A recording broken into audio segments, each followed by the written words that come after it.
E aí galera, aqui quem fala é o Builder Pedro. E bom, tudo na vida tem teoria, a vida real mesmo tem teoria. E quem me acompanha no canal do Builder Trap sabe que eu falo bastante sobre isso. Mas é claro que no meio de teorias coerentes e que fazem sentido, também existem as teorias que, por que existem? É um negócio tão nada a ver que é desbancado em 10 segundos que ainda assim existem pessoas que levam a sério. E isso acontece em tudo, FNAF, vida real e, é claro, Ben 10. Então, pensando nisso, no vídeo de hoje eu reuni aqui algumas das piores teorias já feitas pela comunidade de Ben 10. Teorias dos fãs feitas para explicar algum retcon ou alguma coisa que não faz sentido pro ponto de vista dessa tal pessoa. E falando aqui porque que essa teoria simplesmente não faz sentido e, sem sombra de dúvidas, uma das piores. Então, dito isso, já vai deixando seu like, se inscreva e bora pro vídeo.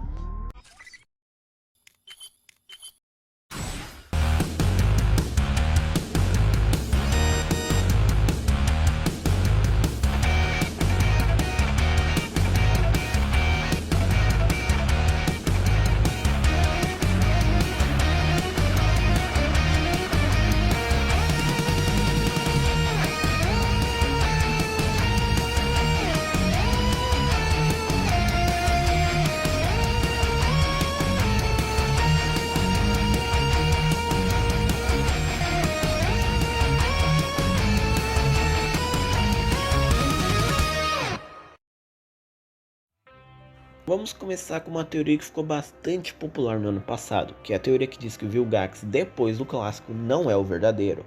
Essa teoria diz que o Vilgax que vemos em Força Supremacia Omniverse, na verdade, é um farsante. No caso, o filho do Vilgax do clássico. Essa ideia ela se baseia em um card da Bandai que afirma que o Vilgax possui um filho. Então daí veio essa ideia, o Vilgax que conhecemos estaria em algum lugar treinando para ficar mais forte que o Ben, enquanto que o que vemos em Força Supremacia e Omniverse é na verdade um farsante, que estaria se passando pelo seu pai. Por mais que essa ideia seja até que um bom explicativo do que depois do clássico o Vilgax deixou de ser aquele vilão imponente e virou um bucha, ela cai por terra com a própria série. As 3 séries posteriores do clássico deixam mais do que claro que o Vilgax que vemos lá é o mesmo do clássico. A começar pelo episódio Vilgax deve morrer de Omniverse. Naquele episódio, o Vilgax afirma que se não fosse por ele, o Ben nem sequer teria o Omnitrix. Óbvia alusão ao começo do clássico, porque afinal, se Vilgax não tivesse perseguido a Chilene para pegar o Omnitrix dela, ela não teria sido forçada a enviar o Omnitrix em uma cápsula à Terra. Ela teria chegado na Terra de boa com a sua nave e entregado ele ao Vomax. Claro que nós não vamos relevar o fato que tem meio que dedo do Ben sem relógio do paradoxo no meio, mas enfim, o Vilgax nem sabia, então não vale. Ou seja, aquele Vilgax deve ser o mesmo que o clássico para saber de uma coisa dessas. E o próprio Ben no episódio fala de todas as vezes que ele derrotou o Vilgax, o que o próprio concorda, ou seja, eles são a mesma pessoa. No episódio A Vingança é Minha, ainda de Omniverse, nós vemos um flashback de 11 anos do Vilgax sequestrando o Ben, e lá o Vilgax tem o exato mesmo design atual de Omniverse, comprovando que eles são de novo a mesma pessoa. E mais uma vez o Omniverse, dessa vez no último episódio, o episódio Um Novo Amanhecer, nós vemos o Vilgax de 1773, cuja recebeu um sinal de ajuda do Maltruant, que teve sua carroça temporal danificada pelo Ben e o Hulk e acabou ficando preso naquela época, então ele pediu ajuda do Vilgax para consertar a carroça. E depois de consertada, ele dá ao Vilgax como presente de agradecimento uma bomba relógio Chronosap. Bomba essa que o Vilgax havia usado lá no arco dos Monstros Galácticos para destruir todas as linhas do tempo do multiverso, com exceção da linha do tempo do Ben sem relógio, o que comprova que o Vilgax de 1773 e o de Omniverse são a mesma pessoa. E depois de enfrentar o Ben, sem saber que era o próprio Ben, mas ainda tendo enfrentado, o Vilgax afirma que ele ficou fascinado com a ideia de um aparelho que fizesse o usuário se transformar em várias espécies, e ele iria atrás desse tal aparelho.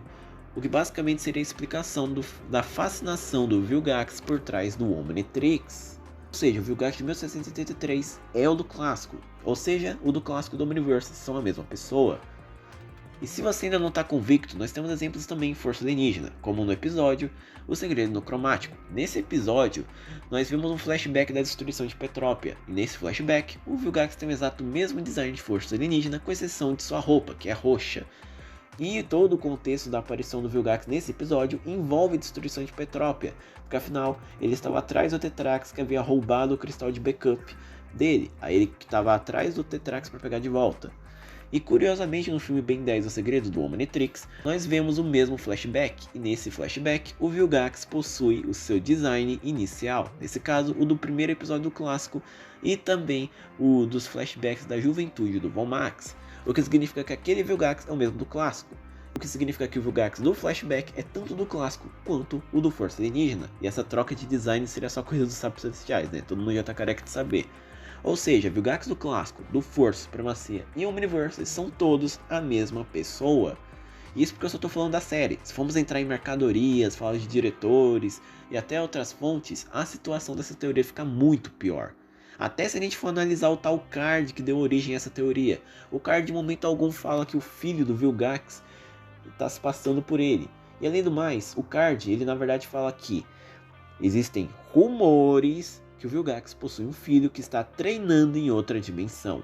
Primeiro que é um rumor. Rumor em Ben 10 não significa fato. É só lembrar que Morotese também é um rumor. Um rumor que diz que os Crystal Sapiens são uma raça por completo e que estão morando em um planeta, que seria Morotese. Mas o Dwayne McDuff já confirmou que isso é mentira. Os Crystal Sapiens são uma raça composta por um único membro, que é o Sugilite, que vem de Petrópia. Ou seja, é uma mentira, então não é porque é um boato que significa que é verdade. E também o Card afirma que o tal filho do Vilgax está em outra dimensão treinando, e não se passando pelo pai na nossa. O que significa que toda essa teoria no fim é só uma abobrinha para tentar explicar por que o Vilgax virou um bucha depois do clássico. Tirando isso, essa teoria não tem evidência nenhuma e nem prova, é só uma má interpretação do Card. E é isso. A única coisa que talvez aconteça no futuro é da produção descobrir a existência desse Card, aí trazer o tal filho do Vilgax à tona e confirmar que esse boato é verdadeiro. De resto, é só teoria furada mesmo. A próxima teoria é a teoria que diz que o universo que vemos lá no final de Omniverse é o do reboot. Bom, lembra do final de Omniverse em que os Contumeles criaram um universo com a Nick Larg? Então, de acordo com essa teoria, aquele universo é o do reboot. Tudo isso seria basicamente uma alusão por parte da produção de Omniverse ao que viria para a franquia após o Omniverse, que no caso seria um novo amanhecer para uma nova geração em um novo universo dessa franquia. E assim, a ideia narrativamente é legal, tipo pensar que o Ben Prime criou o universo do reboot é realmente legal, só que ela não faz sentido com o contexto do episódio. Literalmente a ideia de um novo amanhecer é o Ben e o Hulk perseguindo Maltrunt para impedi-lo de chegar ao início dos tempos, que como já explicado é uma parte delicada da história, porque aquilo é literalmente o início de tudo, o início da linha do tempo, uma parte que não existia tempo, é literalmente antes do tempo ser criado, antes da linha do tempo existir, tanto que viajantes temporais normais como o Paradoxo e até os Cronosapiens não podem ir para lá, porque os poderes de viagem temporal deles não tem a capacidade de ir para um ponto que nem sequer existe há tempo. O próprio Maltruant lá nem sequer conseguiu usar os seus poderes temporais para lutar porque não existia tempo. Os únicos seres que conseguem ir para lá são as bestas temporais. Inclusive isso mesmo já seria controverso com o plano do Maltruant. Por que ele perderia o tempo dele voltando por início dos tempos para criar o seu universo, da sua imagem, se ele só precisaria ir lá para um canto criar seu próprio universo alternativo? Além do mais, aquilo é literalmente a criação do universo Prime. Isso não é teoria, é praticamente um fato. Por quê? Porque então não havia mais ninguém? O Paradoxo ele explica que o multiverso só começou a existir quando a linha do tempo foi criada. Foi com o decorrer do tempo, principalmente dos 10 anos do Ben, quando ele recebeu o Omnitrix, os 16 e os 30, que fez com que as linhas do tempo do multiverso se ramificassem e assim criassem os bens alternativos e no processo o multiverso. Ou seja, no início dos tempos, que não existia linha do tempo Prime, não existia multiverso. E se não existia multiverso nem linha do tempo Prime, aquele universo é impossível ser um alternativo, que seria o do reboot. E nem dá pra dizer que é o universo do reboot, porque a gente já sabe, como deixado claro por Supremacia e Omniverse, que o universo principal do multiverso é o que a gente acompanhou no clássico do For Supremacia e Omniverse, não do reboot. O do reboot é só um universo alternativo mesmo, não é o universo Prime. Ou seja, essa ideia é totalmente controversa.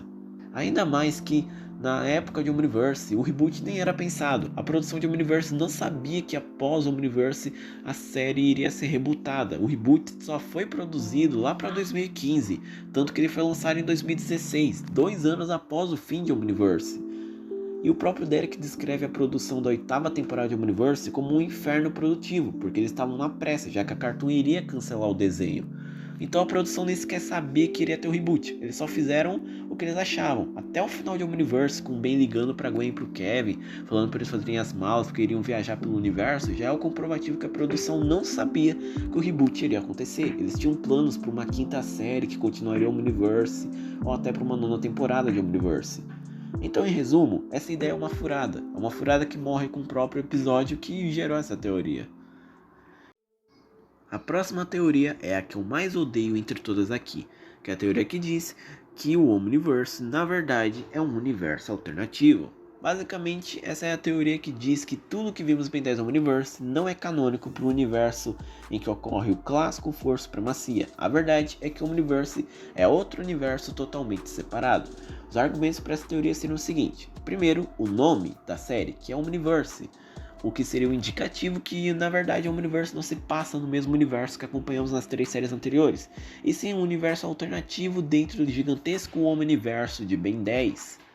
Outra questão também é a mudança de design dos personagens. Teve personagem que mudou o design de uma forma drástica, como foi o caso do Shock Squad, que foi de um Yeti em Supremacia Alienígena para um pé grande amarelo em Omniverse.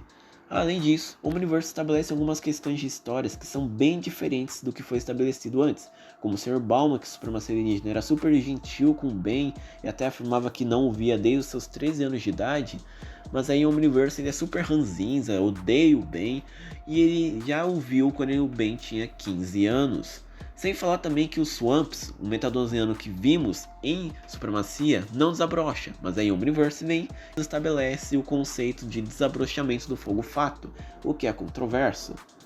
E por fim também tem a questão da pronúncia do nome do Albedo, que em For Supremacia sempre foi chamado de Albedo, enquanto que em Omniverse foi chamado de Albedo, o que é bem diferente, tanto no idioma original quanto aqui no Brasil.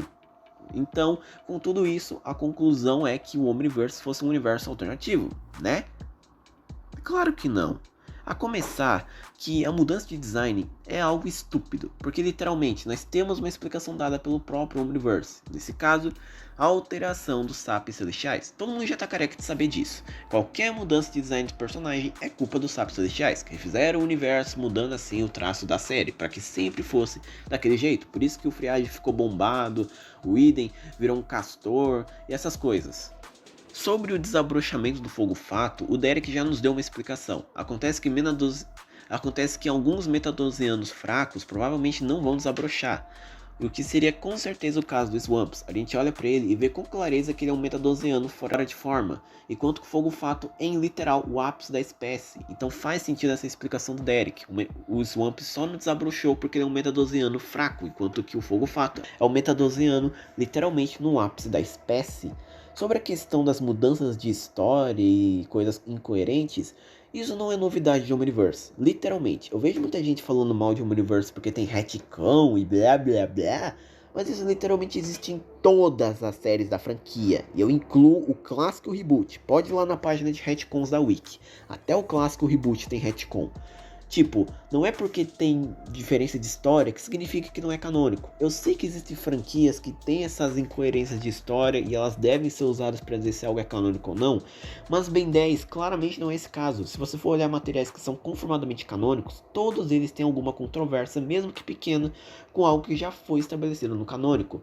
Poxa, Segredo do Omnitrix tem controvérsia com mercadoria. O Destruição Alienígena tem controvérsia com Força Alienígena. Invasão Alienígena tem controvérsia com tudo.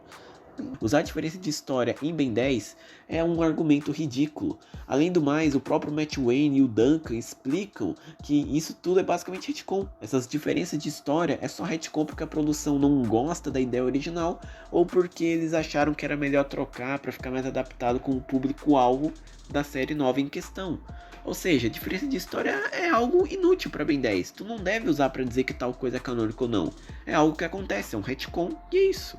E sobre a pronúncia do Albedo, também é um argumento ridículo, porque existem outros personagens que tiveram suas pronúncias trocadas além de Omniverse, como foi o caso da Helena, que no filme Ben 10 Invasão Alienígena se chamava Helena Validus, mas aí em Supremacia começou a ser chamada de Helena Valades. Ou seja, Não é porque tem troca que significa que tal coisa não é canônico ou não. Aliás, se você considera como universo um universo alternativo pelos motivos que eu falei, o AF também é um universo alternativo. Sabe por quê? Porque todos os problemas de Omniverse existem tanto em força quanto supremacia. Eu não tô zoando. Design é diferente? Bora lá. Dr. Animal no clássico tinha pele verde porque ele não tomava sol. Força alienígena é um cara com pele saudável. Rojo no clássico tinha pele pálida. Supremacia tá lá com pele saudável. Aquático no clássico tinha cara de tubarão. Supremacia virou aquele bacalhau de merda. E isso porque eu só tô falando dos designs, tá? Bora sair dos designs e ir pra história. Ai, o Kevin não é um mutante que nem no clássico. Ele é um alienígena híbrido de um encanador que era antigo parceiro do Vomax, que o velho nem sequer teve a coragem de mencionar ou referenciar no clássico. Ficou até confortável de enviar o filho pro notificador, que na verdade só tava louco porque absorveu muita energia. Ele não é mal de verdade, era a energia que tava deixando ele daquele jeito psicopata no clássico. Ai, a Gwen não é humana que tem dom mágico. Ela é na verdade um alienígena, que a avó dela que deveria estar morta, como dita no Corrida contra o Tempo. Ela é na verdade uma alienígena que tá vivaça da Silva. Ai, os encanadores não são uma agência do governo feita e composta apenas por humanos para impedir que informação sobre a existência de alienígenas venha a público. Na verdade é uma força policial intergaláctica composta por tudo quanto é espécie. Olha que incrível.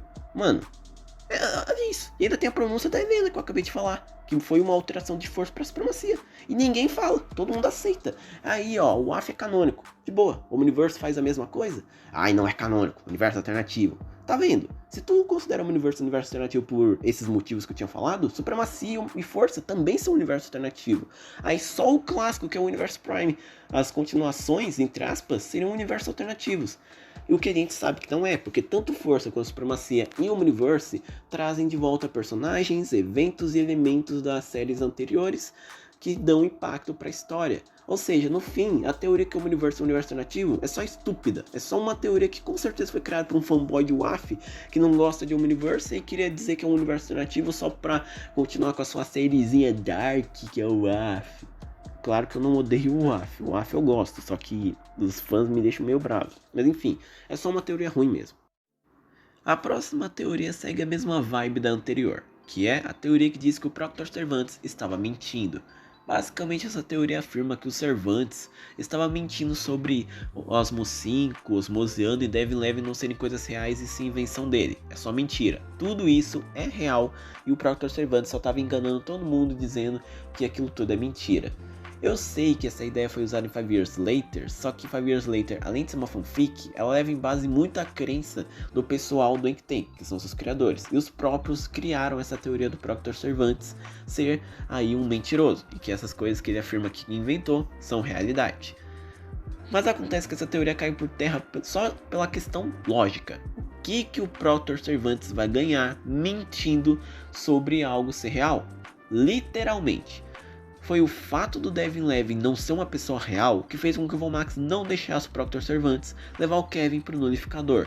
Ou seja, se o Cervantes tivesse deixado lá, o Devin Levy é uma pessoa real sim, como realmente deveria ser de acordo com essa teoria, ele estaria ganhando, porque ele levaria o Kevin para o Nullificador de bonaça. Aliás, por falar no Kevin, ele é o que mata essa teoria, porque ele acabou esbarrando na cabeça do Proctor Cervantes, e foi ele que nos revelou toda a questão do retcon, de que Osmo 5 não é um lugar real, Osmosiano é um humano mutante e Devin Levy não é uma pessoa real. Ele autoafirma e concorda com o Cervantes. Por quê? Porque ele levou o choque da cabeça do Cervantes ao esbarrar com ele. E a gente sabe que aquele choque fez o Kevin receber a verdade quando ele absorveu esse mesmo choque e usou ele no Ardit e no Alan para fazer eles recuperarem suas verdadeiras memórias. Quando eu bati na cabeça do Cervantes, eu me lembrei de umas paradas. Eu não sou quem você acha que eu sou. Eu não sou quem eu achava que eu era. Olha aqui, na verdade, eu sou. Acontece que osmosiano não quer dizer alien. É um nome que eu inventei para humanos com um componente genético único. E só isso já mata a teoria por completo, porque é impossível que o Cervantes rapidamente tenha pensado em toda a mentira para fazer o Kevin acreditar nela. A mentira sobre a mentira. É impossível. O Cervantes só esbarrou nele. Literalmente, ele nem tinha visto o Kevin, eles só se esbarraram, pô, foi um acidente.